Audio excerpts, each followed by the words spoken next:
So dispersion of light. So prism, हम लोगों को पता है prism, you know how it is. There are 3 rectangular faces, और उन तीनों rectangular faces को इस तरह से रख देंगे जैसे दिख रहा है हम लोगों को, तो एक prism बनता है. अब ये जो rectangular faces जिस लाइन पे, तो जो ये rectangular faces हैं, ये बेसिकली एक rectangular face ये वाला हो गया, है ना. सो ए बी क्यू पी जिसको बोलेंगे, दूसरा रेक्टेंगुलर फेस ये हो गया ए सी आर पी, है ना. और तीसरा जो रेक्टेंगुलर फेस है ये बेस है. ठीक है, 3 रेक्टेंगुलर फेसेस होंगे, और साइड से अगर तुम देखोगे तो तुमको एक ट्राइंगल दिखेगा. ये ट्राइंगल दिखेगा, लैटरल व्यू जो है, इधर से अगर हम देखते हैं तो हमें एक ट्राइंगल दिखेगा. So a prism is a portion of transparent medium bounded by 2 plane faces inclined to each other at suitable angle. AB, QP and AC, RP are 2 refracting faces. Why? Because incident light इस पे fall करेगा, वो refract करेगा और इधर से निकलेगा. So 2 faces जो है, ये face और ये वाला face, ये दोनों refracting faces हैं. Angle A between them, तो ये इन दोनों refracting faces के बीच में जो angle A है, ये एंगल ए रिफ्रैक्टिंग एंगल है, या एंगल ऑफ प्रिज्म भी इसको कहते हैं.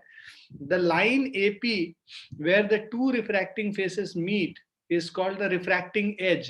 ये एज है, रिफ्रैक्टिंग एज, जहां पे ये दोनों फेसेस, दोनों रेक्टेंगल आके मीट करता है, उस एज को रिफ्रैक्टिंग एज कहते हैं of the prism. A section A B C of the prism made by, so A B C जो सेक्शन है, ये जो हम लोग को लैटरल व्यू अगर सामने से देखे तो वो जो मिलता है, so A B C of the prism, section A B C of the prism made by a plane at right angles to the refracting edge. ठीक है, तो ये हमारा रिफ्रैक्टिंग एज है, इसके राइट एंगल पे अगर हम लोग देखते हैं, is called the principal section of the prism. Okay, so ये सारे टर्म्स हैं जो आपको पहले तो पता होना चाहिए ना. Refraction through a prism. A ray of light suffers 2 refractions on passing through a prism and hence deviates through certain angle from its original path. तो ये देखो, ray of light suffers 2 refraction. Incident light ये इस पे fall करेगा पहले refracting surface पे, यहाँ पे एक refraction होगा, फिर दूसरे refracting surface पे फिर से refraction होता है, और ये इस तरह से emerge करेगा. तो ये incident ray है, ये emergent ray है, और ये रिफ्रैक्टेड रे. ठीक है, so a ray of light suffers 2 refraction on passing through a prism and hence deviates through a certain angle from its original path. उसका ओरिजिनल पाथ इस डायरेक्शन में था, उससे ये डेविएट करके, जो इमर्जेंट रे है वो कितने से डेविएट कर गया, एंगल डेल्टा से डेविएट कर गया, जिसको एंगल ऑफ डेविएशन भी कहते हैं, बाद में हम लोग देखेंगे. I1 जो है एंगल ऑफ इंसिडेंस है, I2 जो है एंगल ऑफ इमर्जेंस है, R1 first angle of refraction, और ये R2 जो है angle of incidence for the second refracting surface. Now calculation of angle of deviation in figure, triangle ABC is a principal section of prism with angle of prism equal to angle A. ये हमारा angle of prism हो गया. ठीक, a ray of light KL is incident on the face AB. Right, एक KL एक ray of light है, this is incident on this face AB of the prism at angle I1. It is refracted along LM at angle R1 bending towards the normal N1O. ठीक है, तो ये KL है incident ray, it is refracted along this line LM, right, towards this. ये जो N1O है ये normal है इस प्लेन, इस रिफ्रैक्टिंग सरफेस के लिए. तो जब रेयर टू डेंसर जाएगा, it will bend towards the normal. Right, so refracted रे LM is incident at R2. ये जो LM रे है is incident at angle R2. ये जो हमारा दूसरे सरफेस का जो नॉर्मल है, उसके उस पे रिफ्रैक्शन होगा, उस सरफेस पे जब रिफ्रैक्शन होगा AC पे, तो बिकॉज ये डेंसर टू रेयर मीडियम जा रहा है, it will bend away from the normal. So R2 से बड़ा एंगल I2 हो गया, so I2 is greater than R2, right? So at angle R2 on face AC of the prism, it bends away from the normal N2O and emerges along MN, which is at angle I2. In passing through the prism, KL suffers two refraction. तो ये KL suffers two refraction, one at AB and other at AC. Two refraction and has turned through an angle QP and delta. So पहले ये जो total जो इसमें turning हुआ है, that turning is through this angle delta, which is the angle of deviation. Now at the face AB, the angle of incidence is I2. है ना, ये जो AB है इस पे angle of incidence is, sorry I1 हो गए, गलत लिखा हुआ. So at the face AB, the angle of incidence is I1 and the angle of refraction is R1. So the deviation at this surface is delta I1, that is I1 minus R1. तो पहले तो यहाँ पे कितना deviation हुआ, ये angle deviation delta 1 इसको कहते हैं, राइट. और दूसरा यहाँ पे डेविएशन हुआ है ना, यहाँ जो डेविएशन हुआ है स्ट्रेट जाना था, उससे इतना मुड़ गया, इसको डेल्टा 2 बोलेंगे. तो ये जो एंगल है ये भी, ये क्या हो गया, डेल्टा 2 हो गया. अब ये देखो डेल्टा 1 प्लस डेल्टा 2 क्या है, डेल्टा के बराबर है. कैसे निकालते हैं ये, एक्सटीरियर एंगल प्रॉपर्टी से. अगर हम लोग ये ट्रायंगल ऐसे समझो, ये P है, ये L है और ये M है ना, ये एंगल डेल्टा है, राइट. ये एंगल डेल्टा 1 है, ये एंगल डेल्टा 2 है. सो डेल्टा 1 प्लस डेल्टा 2 कर देंगे तो ये डेल्टा के बराबर हो जाएगा, right. So at the face AB, angle of incidence is I1, okay, and the angle of refraction is R1. So the deviation at this surface delta 1 is I1 minus R1 clockwise. Is this clear to everyone? Yes, sir. Yes, sir. At the second face Yes, AC, है ना, ये जो दूसरा वाला surface है AC वाला, ये जो सरफेस है, at the second face AC, angle of incidence is R2 and angle of refraction is I2. ये R2 हो गया एंगल ऑफ इंसिडेंस, I2 हो गया angle of refraction. So the deviation here is I2 minus R2. सो ये देखो, ये अगर R2 है तो ये भी R2 होगा, और ये जो डेविएशन है delta 2, this is I2 minus R2, right. और ये इसको लिखो तो ये भी डेल्टा 2 हो गया, ये भी डेल्टा 1 हो गया, ठीक है. तो हम लोग ने पहले निकाला है भाई delta 1 is equal to I1 minus R1, है ना, पिछले स्लाइड में हमने यूज किया था, और delta 2 is equal to I2 minus R2. Now total deviation produce in the ray in passing through the prism, जो net total deviation, net deviation है, वो क्या है, डेल्टा 1 प्लस डेल्टा 2 के बराबर है. मतलब I1 minus R1 plus of I2 minus R2, इन दोनों को ऐड कर दो. ये जो वैल्यूज है यहाँ पे I1 माइनस R1 और I2 माइनस R2, इन दोनों का वैल्यू ऐड करेंगे तो ये हमारा निकल के आ जाएगा I1 plus I2 minus of R1 plus R2. Now sum of the angles of triangle ALM is 180 degree. अब इस ट्राइंगल की बात करें ALM, इसका सम 180 डिग्री है, right. So angle A plus ये जो होगा, ये टोटल एंगल 90 डिग्री है इधर से इधर, और ये R1 है. तो ये जो पूरा ALM होगा, ये जो एंगल है, angle ALM is 90 minus R1, और एंगल AML, ठीक है, ALM 90 माइनस R1 हो गया, AML 90 माइनस R2 हो गया. इन तीनों का सम 180 डिग्री है, सबको ऐड कर लो तो देखो 90 प्लस 90 180, और ये 180 कैंसिल हो जाएगा, और R1 और R2 को राइट साइड में लेके चले जाएं तो angle A is equal to R1 plus R2 हो गया.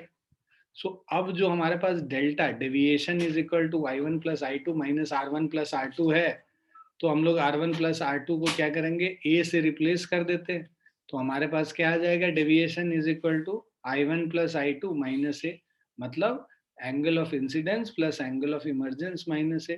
कहीं कहीं पे बुक पे तुम ये भी देखोगे I plus E minus A, जहाँ पे I एंगल ऑफ इंसिडेंस को रिप्रेजेंट करता है, E एंगल ऑफ इमर्जेंस को रिप्रेजेंट करता है, और A एंगल ऑफ प्रिज्म को रिप्रेजेंट करता है. So this is represented as angle of deviation, ठीक है. So angle of deviation delta is equal to I plus E minus. Clear है बच्चों? Yes, sir. Yes. Now applying Snell's law at L and M, है ना, अगर हम लोग Snell's law लगाएंगे पहले वाले सरफेस पे जब हम लगाएंगे तो μ1 into sine I1 is equal to μ2 into sine I2. अब देखो I1 यहाँ पे जो एंगल ऑफ इंसिडेंस लेंगे और ये एंगल ऑफ रिफ्रैक्शन लेंगे, यहाँ पे जो ग्लास का जो प्रिज्म बना हुआ है जिस भी मटेरियल का, उसका रिफ्रैक्टिव इंडेक्स, और बाहर जो एयर है उसका रिफ्रैक्टिव इंडेक्स 1. ठीक है, तो उसमें यूज कर लिया तो 1 into sine I1 is equal to mu into sine R1. उसी तरह दूसरे वाले सरफेस पे, एसी वाले सरफेस पे अगर करोगे तो ग्लास से एयर में जा रहा है तो mu into sine R2 is equal to 1 into sine I2. Right, तो ये दोनों को भी यूज करते हैं. Here mu is the refractive index of the material of the prism. From known values of I1 and I2 we can calculate R1 and R2. अगर हमें I1 पता है तो R1 निकाल सकते हैं, हमें I2 पता है तो R2 निकाल सकते हैं. और जब I1 I2 R1 R2 निकल गया तो हम लोग को पता है कि we can also enhance A. ठीक है, we can also find calculate I1 and I2 पता है तो R1 R2 निकाल सकते हैं और उससे हम लोग को A भी मिल जाएगा. Therefore delta is जो deviation is calculated from equation 3, the graph of the angle of deviation. ठीक है, जब delta is equal to I1 plus I2 minus A. I1 I2 हमें पता है ना, हम लोग R1 R2 निकाल सकते हैं और उसको इसमें डाल देंगे तो A का वैल्यू हम लोग को निकल जाएगा. राइट, A का वैल्यू निकल गया, I1 I2 और A का यूज करके हम लोग डेविएशन डेल्टा निकाल सकते हैं. We observe that, अच्छा उसको हम लोग प्लॉट कर लेंगे अगर ग्राफ को. Therefore delta is calculated and the graph of angle of deviation delta against the angle of incidence I1 is plotted as shown. So angle of deviation delta and angle of incidence जो है this is plotted. इसको जब plot करेंगे we observe that the graph is not symmetric about the minimum. ये minimum angle of deviation है इसके इधर और इसके इधर, it is not symmetric, right? Also, so not symmetric about the minimum. Further, the same deviation occurs for two angles of incidence I1 and I2. तो ये देखो I1 पे और I2 पे दोनों पे एंगल ऑफ डेविएशन जो है वो सेम. तो I1 क्या हो गया, एंगल ऑफ इमरजेंस हो गया, I2 क्या हो गया, सॉरी I1 क्या हो गया, एंगल ऑफ इंसिडेंस हो गया, और I2 क्या हो गया, angle of emergence.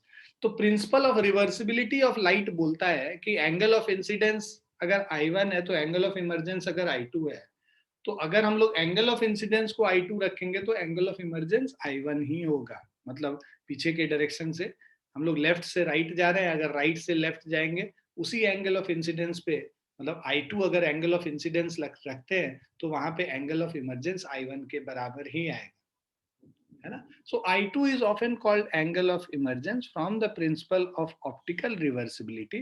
We know that the ray incident at angle I2 will emerge at an angle I1 and the angle of deviation would remain the same.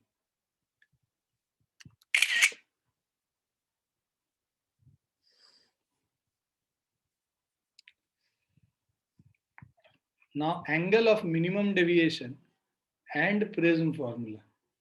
ठीक है, so angle of minimum deviation का value हम लोग निकालेंगे from figure. We find that the minimum deviation, that at the minimum deviation there is only one angle of incidence. ठीक है, we may say that delta is equal to delta minimum when I1 is equal to I2. जब angle of incidence angle of emergence के बराबर हो जाता है तब हम लोगों का मिनिमम डेविएशन होता है. Right, Snell's law would give us, अब स्नेल लॉ लगाते हैं, sine I1 1 sine I1 is equal to mu sine R1. उसी तरह mu sine R2 is equal to 1 sine I2. I1 I2 I के बराबर है तो इससे हम लोग को R1 is equal to R2. देखो साइन I1 और साइन I2 बराबर हो जाएगा, I1 I2 इक्वल है तो साइन R1 और साइन R2 को भी इक्वेट कर सकते हैं. इससे क्या हो जाएगा, R1 और R2 भी इक्वल हो गया. सो I1 I2 इक्वल है, R1 R2 R के बराबर हो जाएगा, I1 I2 I के बराबर हो जाएगा. A is equal to R plus R which is equal to 2R. ठीक है, सो जो so A is equal to R plus R two R, तो R is equal to A by two हो जाएगा मिनिमम डेविएशन के case में. So delta minimum I one plus I two minus A जो हमारा deviation होता है, minimum में हम लोग I one plus I two की जगह आई plus I two I minus A लिख सकते हैं. अब जो एंगल ऑफ इंसिडेंस होगा आई, उसको क्या लिख सकते हैं, ए प्लस डेल्टा एम. माइनस ए को इधर लेके चले जाएंगे तो ए प्लस डेल्टा एम और टू से डिवाइड कर देंगे. तो ये हमारा एंगल ऑफ इंसिडेंस हो गया जब मिनिमम डेविएशन लेना है. और हमें पता है mu is equal to sine I by sine R, इसको हम लोग यूज कर लेते हैं, है ना. तो आई की जगह ए प्लस डेल्टा एम लिख लेते हैं. तो mu is equal to sine A plus delta M by two divided by sine A by two. ठीक है. So this is the relation between minimum deviation and angle, the refractive index of the prism, right? So अगर हम लोग I के जगह यहाँ पे sin A plus delta m by 2 कर दें, ठीक है, और R के जगह A by 2 कर दें, तो ये हमारा म्यू जो है sin of A plus delta minimum divided by 2 divided by sine of A by two, वही चीज बताया हुआ है. ठीक है. So this is called prism formula. ये जो फॉर्मूला है this is known as prism formula, right. And it is used for accurate determination of refractive index of a transparent medium of which the prism is made. तो जिस medium का prism बना हुआ उसका accurate determination, अगर transparent, उस medium के refractive index का एक्यूरेट डिटर्मिनेशन करना है तो इस फॉर्मूला से ही हम लोग निकालते हैं. So mu is equal to sine A plus delta M divided by two divided by sine A by two, and this is known as prism formula. Note that in the position of minimum deviation, as I1 is equal to I2, therefore the incident rays passes symmetrically with respect to refracting faces of the prism, and the refracted ray in the prism is parallel to the base of the prism. तो prism के अंदर जब I1 plus I1 is equal to I2 होता है, तो ये जो refracted रे होगा ना, ये बेस ऑफ द प्रिज्म के पैरेलल होगा, पहला मिनिमम डेविएशन के लिए. दूसरा, it passes symmetrically with respect to the refracting faces, and the refracted ray in the prism is parallel to the base of the prism. ये हम लोग already discuss कर लिए. अब इसके बाद है एंगल ऑफ मैक्सिमम डेविएशन. अभी हम लोग ने एंगल ऑफ मिनिमम डेविएशन किया, अब एंगल ऑफ मैक्सिमम डेविएशन देखेंगे. In figure 6c5 we have redrawn the graph between angle of incidence and angle of deviation. From the graph we find that deviation is maximum for two angles of incidence, I minimum and I maximum. ठीक है. So deviation is maximum, minimum लिखा हुआ है, गलत लिखा हुआ है.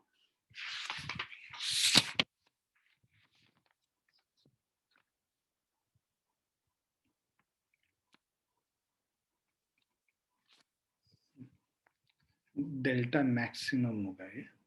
So when deviation, we find that deviation is maximum for two angles of incidence, that is I minimum and I maximum. तो minimum angle of incidence पे भी deviation maximum होगा और maximum angle of incidence पे भी. तो maximum angle of incidence होता कितना है, 90 डिग्री होता है. तो इन दोनों पे, है ना, maximum angle और minimum angle पे, right, इन दोनों केस में the deviation is maximum. So as I maximum is 90 degree, right? As I maximum is equal to 90 degree is the angle of incidence. Angle of emergence will be I minimum and vice versa. Now for I less than I minimum, the angle of incidence R2 on the second face AC of the prism will be greater than the critical angle of prism air interface. So the ray will undergo total internal reflection and will not emerge from the prism. So basically क्या है कि जो I minimum पे जब हम भेजते हैं तो maximum मतलब 90 डिग्री हो सकता है, उससे ज्यादा होने पे I minimum से कम अगर एंगल ऑफ इंसिडेंस रखेंगे तो वहां पे हमारा ये टोटल इंटरनल रिफ्लेक्शन होने लगता है, ठीक है. So for I less than I minimum, the angle of incidence R2 on the second phase AC of a prism will be greater than the critical angle of prism air interface. Now the ray will undergo total internal reflection and will not emerge from the prism. अगर I minimum से भी कम हमारा angle of incidence होगा, तो जो दूसरा दूसरा surface है, मतलब जो हमारा लेट्स से ये वाला प्रिज्म है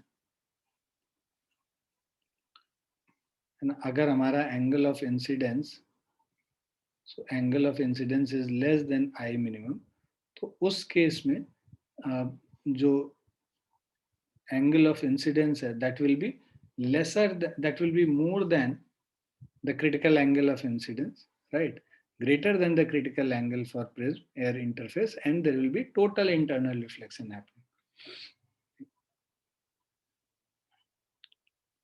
Now usually I minimum can be any value depending on the angle of prism and refractive index of the material of the prism. Thus angle of maximum deviation is obtained from the graph of figure 6c5. So angle of maximum deviation को हम लोग graph से निकाल के दिखा सकते हैं. Thin prism.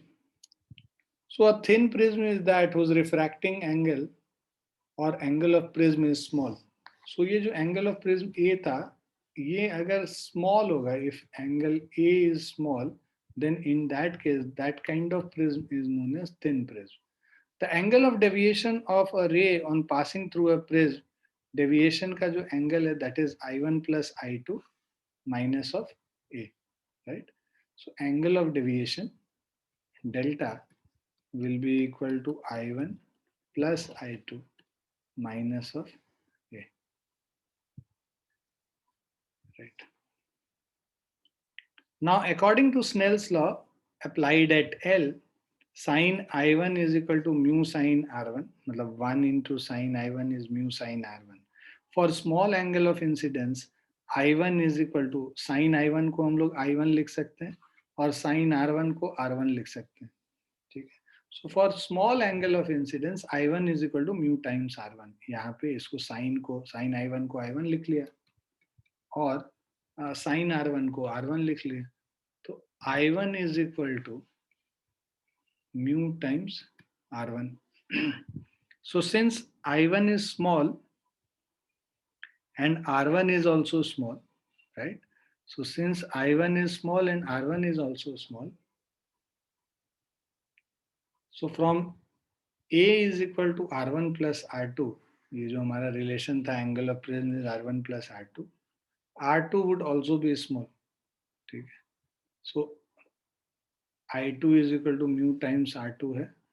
So delta जो हम लोग का डेविएशन है, so यहाँ पे I1 plus I2, I1 की जगह mu R1 लिख रहे हैं, I2 की जगह mu R2 लिख रहे हैं, I1 plus I2 minus A, और mu times R1 plus R2 minus A हम लोग लिख सकते हैं. R1 plus R2 को हम लोग A अगर हम लोग लिखें तो mu times A minus A, that is mu minus 1A. So this is delta, deviation is equal to mu minus 1 into A. So this is the deviation in case of a thin prism. So thin prism में हम लोग directly mu minus 1A वाला जो formula है इससे use कर लेते हैं. क्यों यहाँ पे? क्योंकि साइन I1 को हमने I1 से रिप्लेस कर लिया और साइन R1 को R1 से रिप्लेस कर लिया. इसके वजह से जो डेविएशन है वो mu minus 1 into A तक आ जाता है. क्लियर है? Yes, sir. Yes, sir. So clearly, when angle of incidence is small, the angle of deviation delta is independent of the angle of incidence. ठीक है. तो जब angle of incidence small है, right, angle of deviation delta is independent of angle of incidence. That is, all the rays at small angles of incidence undergo the same deviation on passing through the prism. Now note that when refractive angle of prism is small, that is less than 10 degree. So जब refracting angle of a prism is small than 10 degree, the deviation is calculated from the relation delta is equal to mu minus 1 into A. ठीक है. So for prisms with bigger refractive angles, we use equation delta is equal to I1. So this is mu minus 1 into A. So we use delta is equal to I1 plus I2 minus A. So जिसमें refracting angles बड़ा है वहां पे ये use करेंगे, और जहां पे रिफ्रैक्टिंग एंगल या एंगल ऑफ प्रिज्म लेस है, ए इज लेस, तो वहां पे deviation is calculated by delta is equal to mu minus 1 A. So depend करेगा कि हमारा रिफ्रैक्टिव एंगल या एंगल ऑफ प्रिज्म क्या है, रिफ्रैक्टिंग एंगल ऑफ प्रिज्म क्या है, उस पर हम लोग डिपेंड करेगा कौन सा फॉर्मूला यूज कर रहे हैं. ठीक है, क्लियर है बच्चों? इन जनरल इसको यूज करेंगे, और जब स्मॉल होगा तो म्यू माइनस 1 इंटू ए को यूज करेंगे. जैसे ये क्वेश्चन है, calculate the deviation produced by a prism of angle 6 degree. ठीक है, given refractive index of the material of the prism is 1.644. Angle of prism 6 degree 10 degree से लेस है, तो उस केस में, और रिफ्रैक्टिव इंडेक्स म्यू का वैल्यू दे रखा है, म्यू इज इक्वल टू 1.644. ठीक है, सो उस केस में deviation delta is equal to mu minus 1 into A. अब हम लोग वैल्यूज पुट कर लेते हैं. म्यू का वैल्यू है 1.644 minus 1 into A 6 degree. So this is 0.644 into 6 degree. So this will give us the value 0.6. So this is 3.864 degrees. So this is the deviation basically.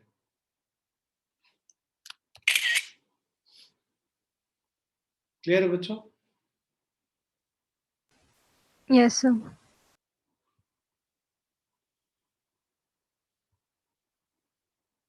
लिख लिया सबने?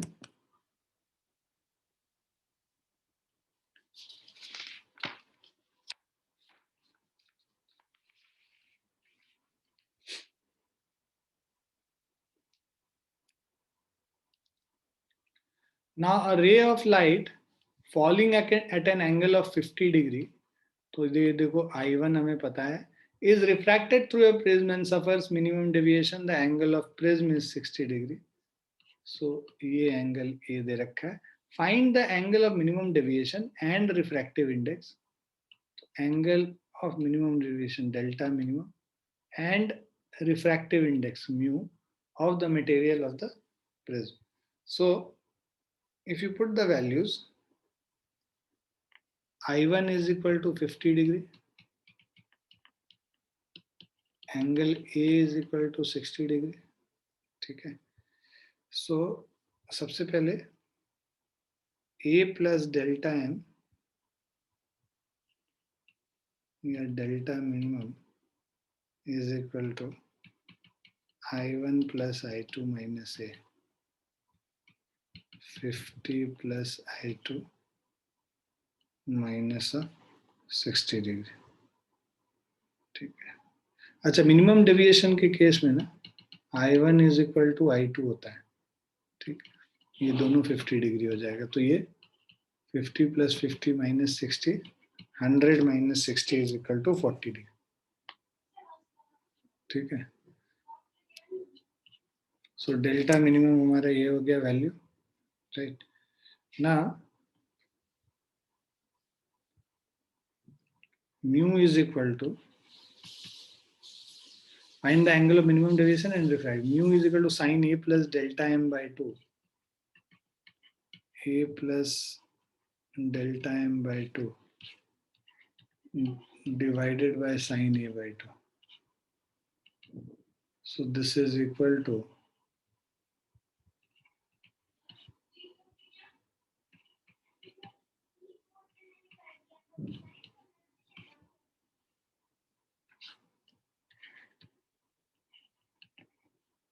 sin A by 2 60 by 2 हो जाएगा.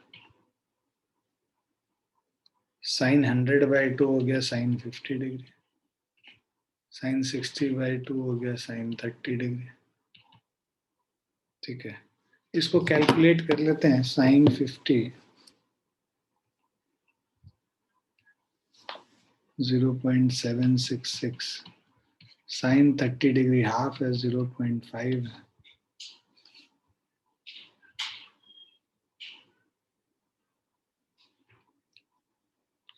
So 1.532 हो जा रहा है.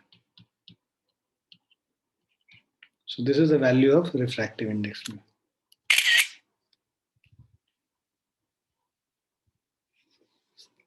Clear, बच्चों? Yes, sir.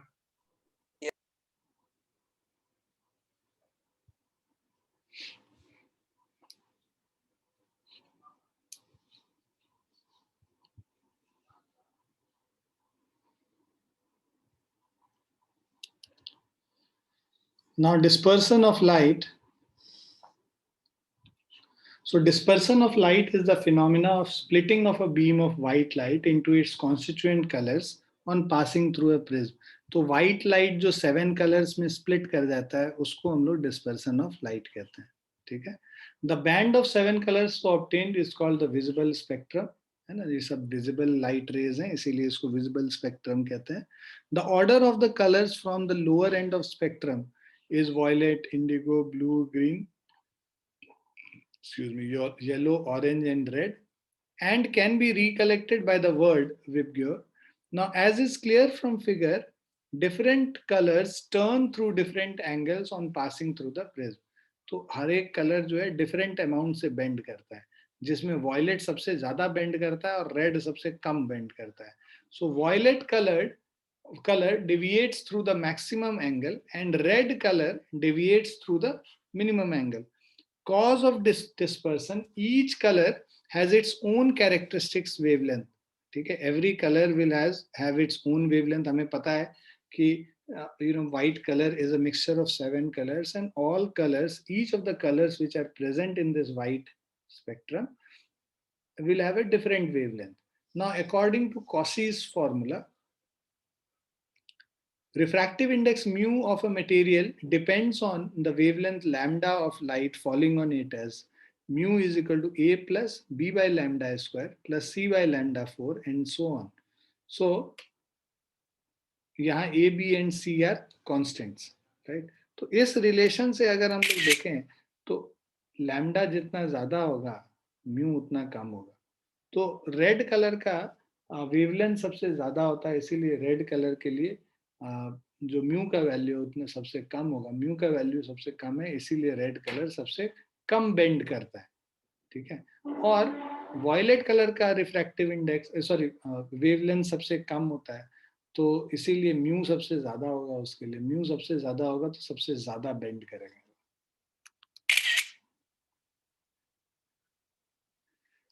So where A, B, C are constant, so where mu of refractive, so mu of the material, तो Cauchy's formula अगर हम लोग यहाँ पे लिखें, mu is equal to A plus B by lambda square C by lambda 4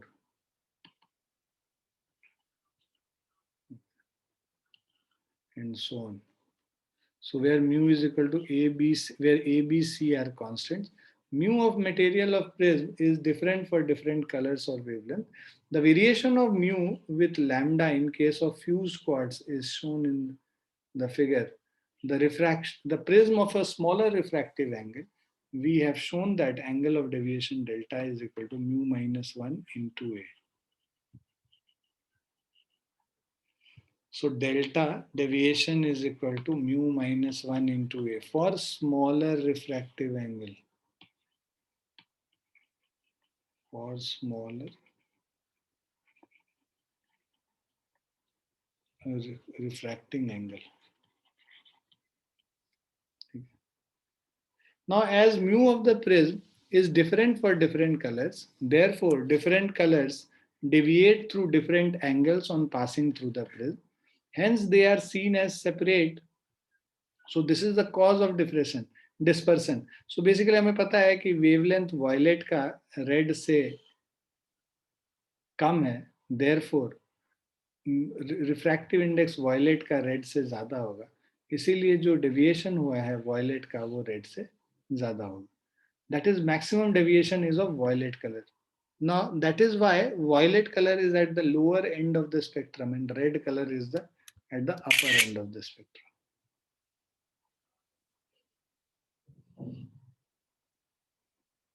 Now what you need to keep in mind is mu is equal to C by V. So we know that as refractive index of violet is greater than refractive index of red, okay, hence speed of violet is less than speed of red. That is, speed of violet light in any transparent medium is less than the speed of red light in that medium. However, in free space, all colors of light travel with the same speed. Okay. Now, angular dispersion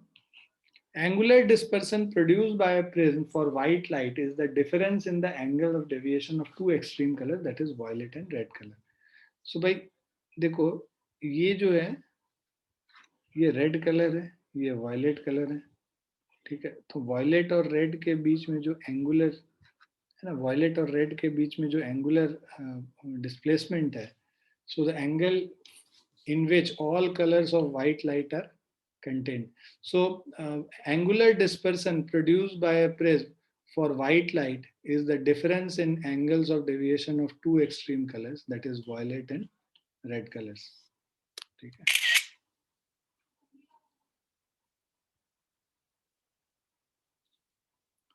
So ये देखिए जो deviation हमें पता है कि is mu -1 into a, ये thin prism के लिए हम लोग लिखते हैं. तो deviation produce for violet light is mu v -1 into a, for red light is mu r -1 into a. Subtract कर दोगे दोनों को तो delta v minus delta r, पूरा डेविएशन जो रेड कलर वायलेट कलर का हो रहा है माइनस जो रेड कलर का हो रहा है, ये एंगुलर डिस्पर्सन हो गया delta v minus delta r. सो इसको करोगे तो म्यू v माइनस, इसको रिप्लेस कर लो, मतलब 8th और 9th का वैल्यू पुट कर लो, तो म्यू v -1 into a और सब्ट्रैक्ट कर लोगे उससे mu r -1 into a.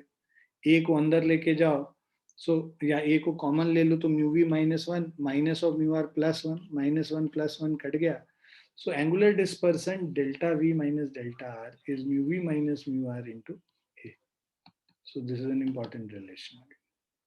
So obviously angular dispersion produced by prism depends upon किस किस चीज पे डिपेंड कर रहा है. देखो a पे डिपेंड कर रहा है, एंगल ऑफ प्रिज्म पे डिपेंड कर रहा है, nature of material of prism, obviously ये म्यू v म्यू r ये सब रिफ्रैक्टिव इंडेक्स जो है वो नेचर ऑफ मटेरियल पे भी डिपेंड करेगा.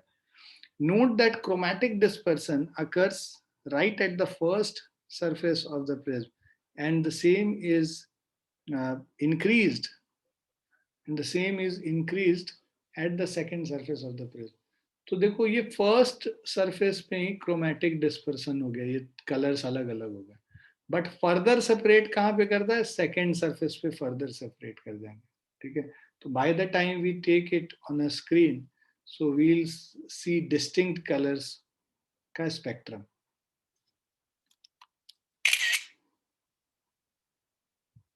क्लियर बच्चों? Yes, sir. Yes. Now angular dispersion and wavelength. So angular dispersion delta v minus delta r, which is equal to theta, इसको angular dispersion हम लिख रहे हैं. Say is also defined as the ratio of change of angle of deviation delta with wavelength lambda. So that is angular dispersion is also represented as d delta by d lambda, change in angle of deviation divided by change in wavelength. So delta is mu -1 into a, mu a minus a कर लोगे, delta del. सो इसको अब इसको differentiate कर दो mu के respect में. ठीक है. सो या फिर इसको म्यू के रेस्पेक्ट में डिफरेंशिएट कर दोगे तो ये जो चीज है ये तो जीरो हो जाएगा, कांस्टेंट है. म्यू ए का डिफरेंशिएशन ए बच जाएगा म्यू के रेस्पेक्ट में कर रहे हो तो. So from Cauchy's relation mu is equal to a plus b by lambda square and so on. आगे वाले टर्म्स को हमने छोड़ दिया है अभी क्योंकि वो बहुत छोटे वैल्यूज हो जाएंगे, c by lambda 4 और ये सब. So इसको where a dash and b are constant इसमें सब्स्टिट्यूट कर लेंगे so delta mu by delta lambda, अब फिर से हम लोग म्यू को लैम्डा के रिस्पेक्ट में डिफरेंशिएट करते हैं, तो उसके केस में -2 by B by lambda cube आ गया है ना. So this is for one such case. उसके बाद अगर इसमें और भी वैल्यू c बाई लैम्डा 4 होता तो उसके भी टर्म्स होते. मल्टीप्लाइंग 1 इन 2, ये फर्स्ट इक्वेशन ये है, और सेकेंड इक्वेशन को अगर मल्टीप्लाई कर लें, so derivation of delta by differentiation of deviation with respect to refractive index into deviation of refractive index with respect to wavelength, इसको हम लोग को मल्टीप्लाई करना है. तो ये है एक तुम्हारा del mu by delta lambda, और ये तुम्हारा del del by delta mu, दोनों को मल्टीप्लाई कर देंगे तो ये दोनों तो कट गया. डेल्टा डेल मतलब differentiation of differential value of the deviation by differential value of wavelength is equal to theta, ठीक है, which is, you know, the value, so which is inversely proportional to lambda cube. So that is, angular dispersion of a prism is inversely proportional to cube of wavelength of the color.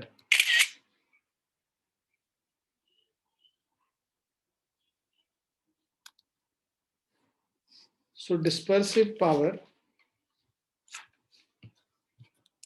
so the dispersive power of a prism is defined as the ratio of angular dispersion to the mean deviation produced by the prism. So angular deviation, mean deviation produced by the prism is mu minus 1 into A. Angular dispersion is mu v minus 1 into A, right? Now dispersive power, angular dispersion by mean deviation, so ये angular dispersion divided by mean deviation करोगे, so this is equal to, the value is mu v minus mu r divided by mu minus 1 into A. ये यहाँ पे ना mu v minus mu r है. I'm sorry. So here it is mu r. So mu v minus mu r into A divided by mu minus 1 into A. So this will be dispersive power omega is equal to mu v minus mu r by mu minus 1. So mu v minus mu r is nothing but delta mu. ठीक है, right? So d mu by mu minus 1. So difference in refractive indices of prism material of violet and red colors is represented by d mu. So clearly omega depends only on the nature of material of the prism. So delta v minus delta r is omega into delta. ठीक है, so ये देखो हमारा जो ये जो value है, इसको इधर लेके चले जाओगे तो omega into delta is equal to delta Y minus delta R. So angular dispersion, ठीक है, angular dispersion is equal to dispersive power omega into mean deviation. तो ये एक दूसरा रिलेशन है. So relation between angular dispersion, dispersive power and mean deviation. Clear है बच्चों? Terms हैं बेसिकली, सारे टर्म्स आपको याद रहने चाहिए यहाँ पे. Okay, so today we'll stop here only, है ना. इसमें इतना ही है इस डिस्पर्सन ऑफ लाइट में. और इसमें जो तुम्हारे टॉपिक्स हैं ये सारे हट गए हैं. ये जो सिंपल माइक्रोस्कोप में का जो रिजॉल्विंग पावर है टेलीस्कोप का या माइक्रोस्कोप का, वो सारा चीज सिलेबस से हट गया है. So we are not doing this right now. ये जो रिजॉल्विंग पावर और ये सब चीज है, तो हम लोग सीधे अब इसके बाद वेव ऑप्टिक्स स्टार्ट करेंगे. ठीक है, क्लियर है बच्चों? Okay sir. ठीक, चलिए बच्चों, bye and take care. Bye, sir. Thank you. Thank you, sir.